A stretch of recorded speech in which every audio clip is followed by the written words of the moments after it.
AI 是怎么看见物体的呢？我想你可能听过一种说法，科学家拿了一堆图片，告诉 AI 这是狗，这是猫，这是智人，然后 AI或者说深度学习模型就会把影像的特征学起来。下一次再看到类似的影像时，深度学习模型就会将影像转换为特征，再使用神经网络进行分类，就可以知道影像中的物体属于什么样类别。但是再深入一点，你会发现原来 AI 看见物体这件事，居然跟我们人类的视觉系统是多么的相似。众所周知，在影像处理的领域中，有着各式各样的影像特征提取方法。然而，随着卷积神经网络的横空出世，这些传统技术在应用上的优势正被日拱一卒的取代，逐渐退居辅助或次要的地位。这边简单的向不知道的小伙伴介绍一下卷积运算的用途与操作。卷积运算的目的是要提取出影像中的关键特征，例如边缘、纹理或是形状，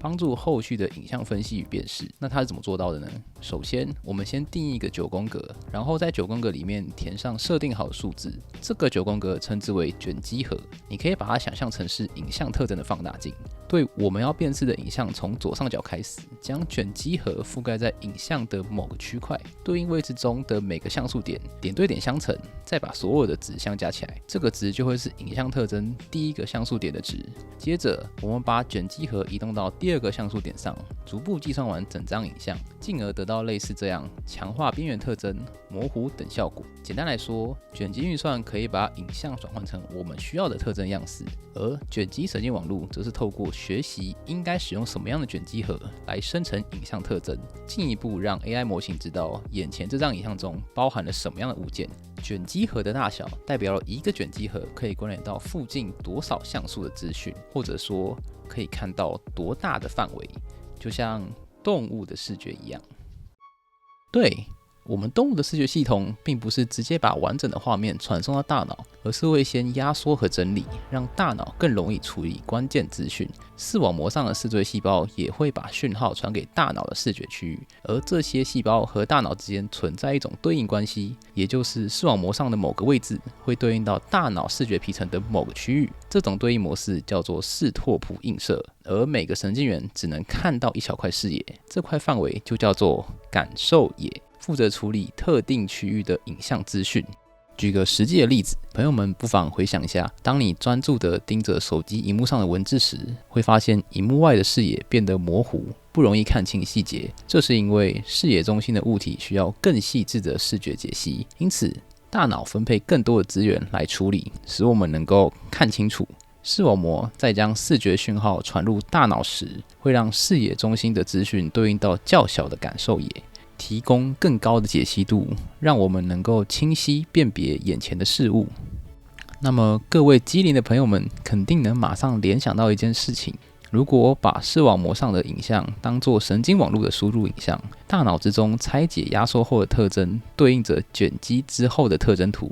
是不是有种似曾相识的感觉？如果我们根据人类视觉系统来调整深度学习模型的感受野，又会发生什么呢？2017年提出的这篇感受野神经网络提升物件侦测的精确与速度中，作者模拟了人类视觉系统中的感受野分布，利用不同大小的卷积核来增强特征提取的能力，简称感受野模块。它的核心概念是用许多不同规格的卷积核来对应感受野大小，让视野中心的感受野比较小，以获得更多的细节；让视野周围的感受野比较大，更有效地感知整体结构。为了达成这个目标，感受野模块采用了膨胀卷积。膨胀卷积又是什么呢？举例来说，一般的卷积是3×3的9宫格，而膨胀卷积也是3×3的9宫格，但是使用跳跃式的采样，像是这样。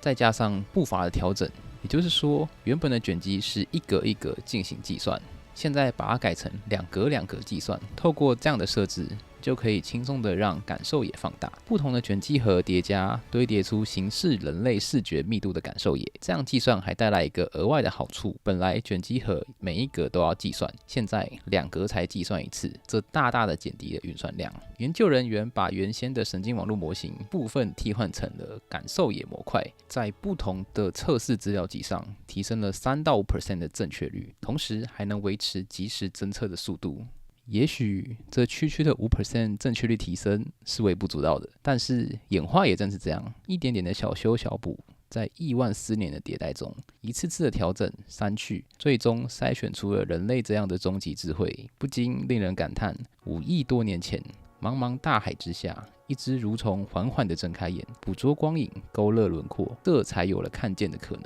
5亿年后的今天，机器也在学习如何从无序的像素之海中勾勒出属于这世界的轮廓。